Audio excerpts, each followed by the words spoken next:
Hey Internet, Jay here. Lovely. Today I'd like to talk to you about one of my favorite RPGs of all time. It's an oldie but a goodie. It is set in the fantasy world of Middlemarch. It is Lace and Steel, a swashbuckling adventure game that was released in the early 90s, long before things like 7th Sea would come out. And it's a very different system and worth a look.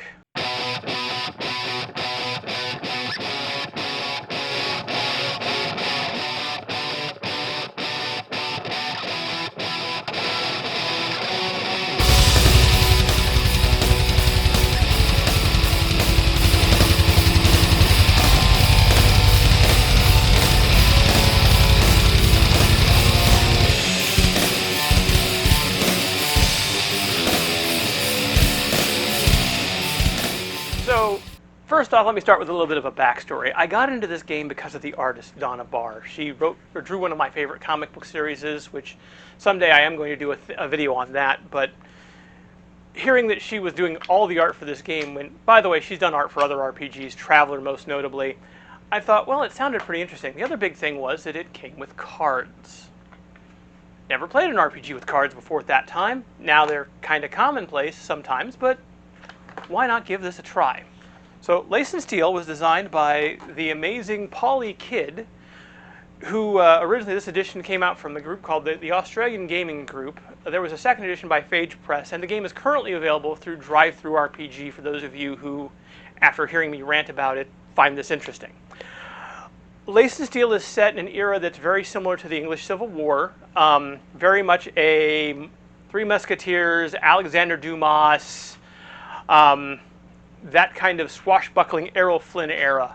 And while the game is definitely going to show its age, the big thing I would say, my immediate and first negative for the game is the fact that it uses multiple systems to do things. You know, like all tasks are done one way and combat's done another. However, I also forgive that for a few reasons, not the least of which is that the cards, which are the combat system, are just astounding. The game itself is very simple. You roll 2 dice, add 3 for each of your stats. You roll for your social standing, which helps give you your skills. You have some fantasy races to play. One of the coolest things about this is that the fantasy races are not your typical D&D, elves, dwarves, halflings, orcs, half-orcs, etc.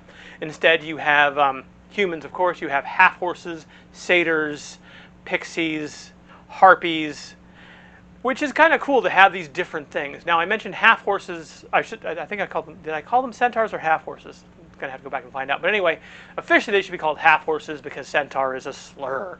That's one of those things that you hear in the game, and that actually is very much similar to one of Donna Barr's works, Stins. So you can see a lot of her influence in this game, which I also at the time thought was pretty cool. For the most part, the mechanics for everyday tasks are simply a matter of taking your stat skill and then versus the difficulty, and then you find them on this chart, which tells you exactly what you need or less on 2d6. So the system is a pretty basic 2d6 game. Character creation itself is relatively quick. I just recently ran this for a group of my players to see what they thought, and other than the fact that, you know, having to try to explain the history and the background of the world as quickly as I could, and then deciding, screw it, we're just going to go with humans and make this fast, character creation went really pretty well, pretty quick. We then move on to actual combat. Now, what combat did that was completely different is that these cards are located with different material on them. Specifically, you have a number, which is the value, and then you have a location, middle, upper, or higher. This is kind of where you're aiming. So during the draw phase, you would have a hand of cards which represents kind of your character's mindset in combat. You know, the less combat active you are, the less cards you have, because the less options that appear to you as a person. Whereas if you're a more adept fighter, you have more cards because you're kind of thinking, I could kick him, you know, I could kick him in the knees, I could, you know, slap him upside the head. I have these options. Then there's a value. So what happens is that both players put their cards, both the player and the opponent put their cards down, face down, and then show them up. The attacker basically has, you know, then takes that damage, or takes the attack, versus the area and the amount of damage. So it's possible if they match areas, then whatever damage is going to get mitigated by the defender's card. If they don't, then that attack goes fully on through because, I'm defending for my head and you hit me in the leg, which is a really cool system. It's very anticipatory.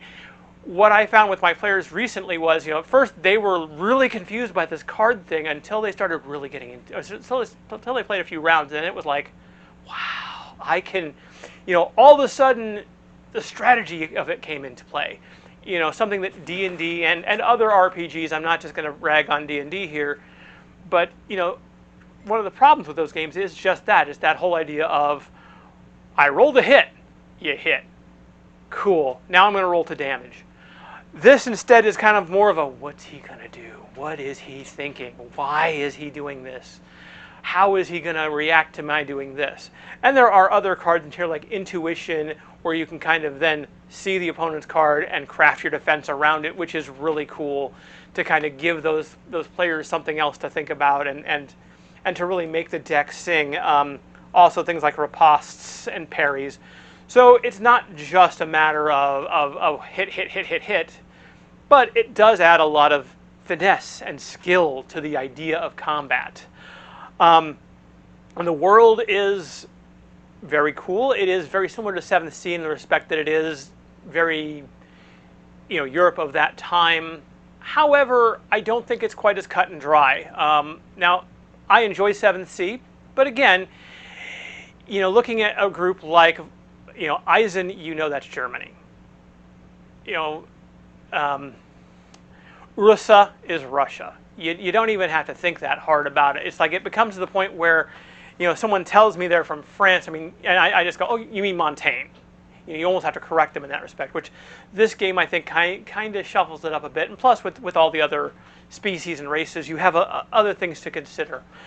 The other cool thing about the cards is that they are not just used for hand-to-hand combat. There's a separate set of cards for sorceress combat. Yes, there is a spell system, and yes, it's pretty easy to use. It's mostly tasks until you start doing a sorceress duel. The other thing is that you can use the combat cards for social combat. So you have those moments of cutting barbs and haughty retorts to other people's actions, which adds another layer. In the recent game I ran, we played a very basic scenario. I had planned for them to basically forced to march out into the woods and find a hidden castle. However, my players literally got the best of them. They ran in a totally different direction, and it was beautiful. They got into several duels. They may be starting a revolt in the nation that they were in. It's hard to tell, but this is one of those games where it went from, bringing out this, hey, we're going to do this one shot, and everyone going, oh boy, to, keep those characters. Let's go back to that. When you're done with Star Wars, let's go back to this. I want to try this more. And I'm happy to do so because it is such a great game. As I said before, if you're interested in it, it is available on DriveThruRPG. The cards are still available in print from DriveThruRPG, so you don't have to worry about printing, buying a PDF and cutting them all up, which is great. And hopefully the book will sometime reemerge as a PDF or as a print copy through DriveThru. I've been pestering Polly a few times, so that maybe she'll do it. I don't know. I'm hoping, or a new edition.